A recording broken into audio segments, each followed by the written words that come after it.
আসসালামু আলাইকুম। চলে আসলাম ইউটিউব চ্যানেল রোসনা সিনা কুকিং ব্লগে। দেখতেই পাচ্ছেন একটা কড়াইতে আমি পরিমাণ মতন তেলের মধ্যে পেঁয়াজ ছেড়ে দিয়েছি। পরিমাণ মতন পেঁয়াজ, অল্প একটু আধা কাপের একটু কম, আর চিংড়ি মাছ দিয়ে দিয়েছি। বুঝতেই পারছেন চিংড়ি মাছ দিয়েই একটা রান্না কিছু হবে। এই গরমের মধ্যে কী খাবো বলেন? তো আমি মশলাটা দিয়ে দিচ্ছি। এখানে হলুদ ফাঁকি দিয়েছি আমি। হলুদ ফাঁকি প্রথমে আমি দিয়েছি আদা রসুন বাটা 1 চামচের একটু কম, আর তারপর দিয়ে দিয়েছি হলুদ ফাঁকি 1 চামচের একটু বেশি, আধা চামচের কাছাকাছি মরিচ ফাঁকি, আর ধনে করে সামান্য একটু দিয়ে আমি অল্প একটু পানি দিয়ে মশলাটাকে ভালো করে কষিয়ে নিচ্ছি। দেখতেই থাকুন। কারণ এই গরমে কী খাওয়া যায় বলুন তো?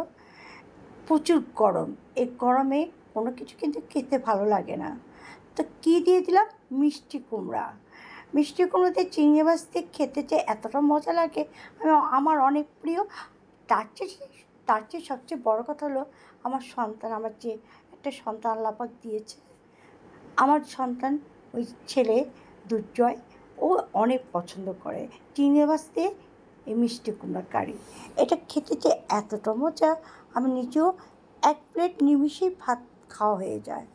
খুব মজার একটা কারি। যারা কখনো মিষ্টি কুমড়া দিয়ে চিংড়ি মাছ দিয়ে রান্না করে খাননি, তারা অবশ্যই এই গরমের মধ্যে এটা রান্না করে খাবেন। খেয়ে দেখবেন যে আমার কথার সাথে কাজে মিল আছে কিনা। যখন এই যে ভালো মতো মানে অল্প অল্প করে কষাবেন, একটু পরপর একটু পানি দিবেন। তারপর যে পানিটা দিচ্ছি এগুলি সবই কিন্তু এখানে আমি আবার আরেকটা জিনিস অ্যাড করলাম, কি জানেন? সেটা একটু টমেটো দিয়ে দিলাম। টমেটো ছিল তাই একটু দিয়ে দিলাম।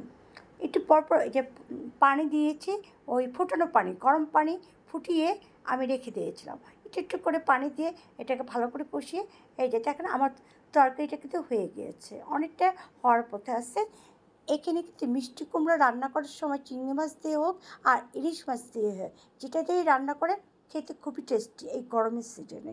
সত্যি বলছি, গরমের সিজনে মিষ্টি কুমড়া দিয়ে চিংড়ি মাছ অথবা ইলিশ মাছ দিয়ে মিষ্টি কুমড়া যাই রান্না করেন না কেন খেতে খুব মজা হবে।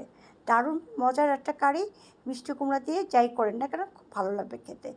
এর মধ্যে যে রান্নাটাই করেন না কারণ, ইলিশ মাছ দিয়ে করেন আর চিংড়ি মাছ দিয়ে করেন মিষ্টি কুমড়া, সেখানে দিয়ে দেবেন একটুখানি সামান্য চিনি। সামান্য একটু চিনি দিয়ে তারপর এটা সার্ভ করবেন। তারপর আমি এখানে দিয়ে দিলাম অল্প একটু চিনি দিয়ে দিচ্ছি, আর লাস্টে দিয়ে দিচ্ছি কি অল্প একটু জিরা ফাঁকি। জিরে গুঁড়ো দিয়ে আমার রান্না কিন্তু শেষ হয়ে গেছে। এখন একটা সার্ভিং বাটিতে আমি এটা বেড়ে নেব। তা আমার রান্নাটা কার কাছে কেমন লাগলো অবশ্যই কমেন্টস করে জানাবেন। কোথায়? রোকসানা সিনা কুকিং ব্লগে। অবশ্যই আপনারা কমেন্টস করবেন। আপনাদের কমেন্টসই কিন্তু আমাকে সামনে এগিয়ে নিয়ে যাবে। আপনাদের সাপোর্ট আমার খুব দরকার। আপনাদের সাপোর্টের জন্যই তো আমি আজকে এইটুকু চলে আসতে পেরেছি, তাই না? এই যে আমি কারিটা বেড়ে ফেলছি। তো অবশ্যই সবাই আমাকে কেমন হলো এই গরমের মধ্যে, এই সিজনে আপনারাও রান্না করে খাবেন আর আমাকে কমেন্টস করে জানাবেন। সত্যি আমার কথার সাথে কাজে মিল আছে কি না আপনারা একটু ট্রাই করে দেখবেন। আজকে এই পর্যন্ত। আল্লাহ হাফেজ। শেয়ার করবেন।